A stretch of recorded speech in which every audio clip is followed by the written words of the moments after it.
Hello दोस्तों, स्वागत है आपका हमारे यूट्यूब चैनल याहू बाबा पे। ये हमारा जावास्क्रिप्ट कोर्स से रिलेटेड 33 ट्यूटोरियल है और इस कोर्स में आप एरेज सीखने वाले हैं।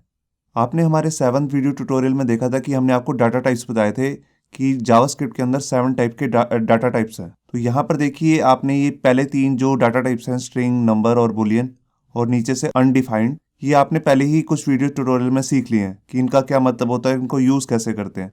इस वीडियो ट्यूटोरियल में आप एरेज सीखने वाले हैं। तो आइए पहले समझते हैं कि एरेज होते क्या हैं। यहाँ पर देखिए, जैसे आपने पिछले कुछ वीडियोस में देखा था कि हम एक वेरिएबल बनाते थे, कोई भी ए नाम का या कोई भी नाम का एक वेरिएबल बनाते थे, उसके अंदर एक वैल्यू स्टोर कर देते थे। अब हम चाहते हैं कि एक ही वेरिएबल के अंदर मल्टीपल वैल्यू स्टोर हो जाए, कुछ इस तरीके से। यहाँ पर आप देख रहे हैं 10, 20, 30। तो इस तरह की जो ऑप्शन होती है, ये जावास्क्रिप्ट में या किसी भी लैंग्वेज में ऐसे इजीली अवेलेबल नहीं है। अगर आप ऐसा करेंगे जावास्क्रिप्ट के अंदर और ए को अगर आप प्रिंट करने की कोशिश करेंगे तो वहां पर आ जाएगा आपके पास एक एरर, क्योंकि आप ऐसे किसी एक भी वेरिएबल के अंदर मल्टीपल वैल्यू स्टोर नहीं कर सकते। और अगर आप सोच रहे हैं कि आप इसके अंदर इन्वर्टेड कोट्स लगा देंगे तो वो बन जाएगा एक स्ट्रिंग। स्ट्रिंग बनने से क्या होगा कि ये वैल्यूज सारी एक हो जाएंगी, अलग अलग वैल्यू नहीं रहेंगी। अगर मैं आपसे कहूं कि इसके अंदर इन तीनों का एडिशन कर दो तो वो पॉसिबल नहीं हो पाएगा, क्योंकि ये सारी एक ही वैल्यू है। तो इस चीज के लिए हमारे पास यहाँ पे आते हैं एरेज। एरेज को लिखने का तरीका क्या है, देखिए, आप वेरिएबल का नेम लेंगे जैसे आप पहले भी लेते थे, और उसके अंदर यहाँ पर लगाएंगे आप स्क्वायर ब्रेसेस और उसके अंदर मल्टीपल वैल्यूज दे देंगे। जैसे हमने यहाँ पर 3 वैल्यूज दी हैं, आप मल्टीपल 3 क्या, 30, 300, 3000, जितनी मर्जी वैल्यूज देना चाहें एरेज के अंदर दे सकते हैं। उनके बीच में आपको कोमा लगाना होगा। और जो ये 3 वैल्यूज होंगी, ये तीनों वैल्यूज जो है अलग अलग वैल्यूज हैं। ये एक वैल्यू नहीं है, एक ही अलग अलग वैल्यूज है, तभी हम इसको कहते हैं एरे। अब बात उठती है कि बाई चांस आपको ये दूसरी वाली वैल्यू उठानी है, सिर्फ इसी को यूज करना है, तो आप उसको कैसे करेंगे? तो उसको करने के लिए यहाँ पर एक स्पेशल तरीका है, आइए पहले उसको समझते हैं। जैसे आपको पता है कि कोई क्लास में बच्चे होते हैं बहुत सारे और उनको एक रोल नंबर अलॉटेड होता है, जैसे 1, 2, 3, 4 रोल नंबर होते हैं। वैसे ही एरे के अंदर भी रोल नंबर अलॉटेड होते हैं और जिसकी स्टार्टिंग होती है 0 से, मतलब कि जो पहला वैल्यू है उसको हम 0 से डोनेट करेंगे, दूसरी वैल्यू को 1 से, तीसरी वैल्यू को 3 से। तो यहाँ पर इनको रोल नंबर नहीं बोला जाता है, इसको बोला जाता है इंडेक्स। कोई भी प्रोग्रामिंग लैंग्वेज हो उसको इंडेक्स ही बोला जाता है। तो अगर आपको यहाँ पर दूसरी वैल्यू उठानी है तो आप कहेंगे ए का इंडेक्स 1 की वेर को वैल्यू दे दे। तो उसको लिखने का भी स्पेशल तरीका है, आइए देखते हैं उसको प्रैक्टिकली कैसे यूज करना है। तो यहाँ पर देखिए, हमने अपना एक HTML का डॉक्यूमेंट बना लिया और यहाँ पे हम अपना प्रैक्टिकल शुरू करते हैं एरेज का।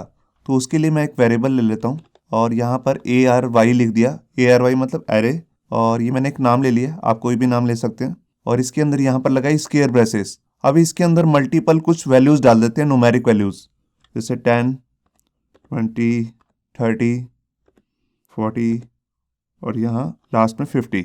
और इसके बाद यहाँ लगा दिया कॉलन। अब इसके बाद मैं यहाँ पर इसको प्रिंट कर देता हूँ और यहाँ पर मैंने लिख दिया ARY, जो मैंने वेरिएबल लिया है। मैंने फाइल को सेव किया और यहाँ देखिए, यहाँ पर हमारे पास सारा वेरिएबल जो है, मतलब कि एरे जो है, वो प्रिंट हो चुका है। अब आप इसमें से पर्टिकुलर कोई एक वैल्यू उठाना चाहते हैं, मल्टीपल वैल्यूज कोई उठाना चाहते हैं, तो उसका एक तरीका है इंडेक्स, जो मैंने आपको अभी बताया है। तो उसके लिए मेरे को यहाँ पर लेना होगा एक स्क्वायर ब्रेसेस, जो आपने वेरिएबल एरे नाम का बनाया, उसके बाद आएंगे आपकी स्क्वायर ब्रेसेस प्रिंट करते टाइम पे, और यहाँ पर आप उसका इंडेक्स नंबर देंगे। तो जो देखिए, जैसे सबसे पहला इंडेक्स था वो था 0। मैंने फाइल को सेव किया और देखिए इसने सिर्फ 10 प्रिंट कर दिया। अगर मैं यहाँ पे कहूँगा 2, तो देखिए यहाँ पर आ गया 0, 1, 2। 2 पे था हमारा 30, तो उसने 30 को प्रिंट कर दिया। इसी तरह यहाँ पे 0, 1, 2, 3, 4 तक वैल्यूज हैं। अगर मैं लास्ट वाले का इंडेक्स डालूं यहाँ पे, तो यहाँ देखिए 50 प्रिंट हो गया। अगर इसके बाद भी मैं कोई अगर इंडेक्स इसमें डालता हूँ, देखिए जैसे मैंने 5 डाला, तो यहाँ पर आ गया अनडिफाइंड, क्योंकि वो कोई वैल्यू ही नहीं है, उस इंडेक्स पे कोई वैल्यू डिफाइंड नहीं है।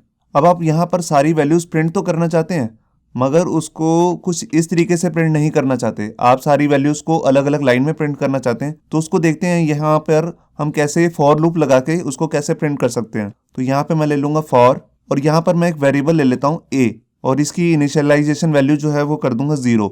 0 क्यों? क्योंकि हमारा जो इंडेक्स है पहला, उसका मैंने आपको बताया, जो पहला इंडेक्स होता है उसकी जो इंडेक्स वैल्यू होती है वो होती है 0। तो यहाँ से हम 0 से स्टार्ट करेंगे।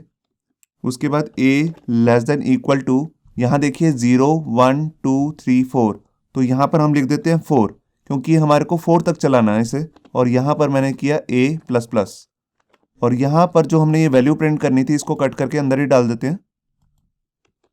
ये देखिए मैंने यहाँ पर वैल्यू को डाल दिया अंदर। अब मैं यहाँ पर एक ट्रिक करूंगा। देखिए यहाँ पर मैंने लगाया स्क्वायर ब्रेसेस। स्क्वायर ब्रेसेस के अंदर यहाँ पे मैंने वैल्यू दे दी ए, लिख दिया मैंने। ए इसलिए लिखा क्योंकि हर बार वैल्यू चलेगा तो उसकी वैल्यू एक ही बढ़ेगी। शुरुआत में आएगा यहाँ पे 0 तो 0 की वैल्यू प्रिंट हो जाएगी। उसके बाद इंक्रीमेंट होके 1 आएगा तो 1 की वैल्यू प्रिंट हो जाएगी 20। इसी तरह फिर 30, फिर 40 और 50। मैं फाइल को सेव करता हूँ और यहाँ देखिए सारी वैल्यूज प्रिंट हो चुकी हैं। मैं बीच में यहाँ पर ब्रेक भी लगा देता हूँ। मैंने फाइल को सेव किया फिर से और ये देखिए आप देख रहे हैं सारी वैल्यूज अलग अलग प्रिंट हो चुकी हैं। आप इन प्रिंटेड वैल्यूज को अगर ULLI या किसी भी HTML टैग में दिखाना चाहते हैं वो भी आप कर सकते हैं। मैं आपको करके दिखाता हूँ यहाँ पे। और यहाँ पे मैंने ले लिया UL टैग। मैं इसको लिस्ट टैग के अंदर डाल रहा हूँ और यहाँ पर मैंने लगाया सेमीकोलन।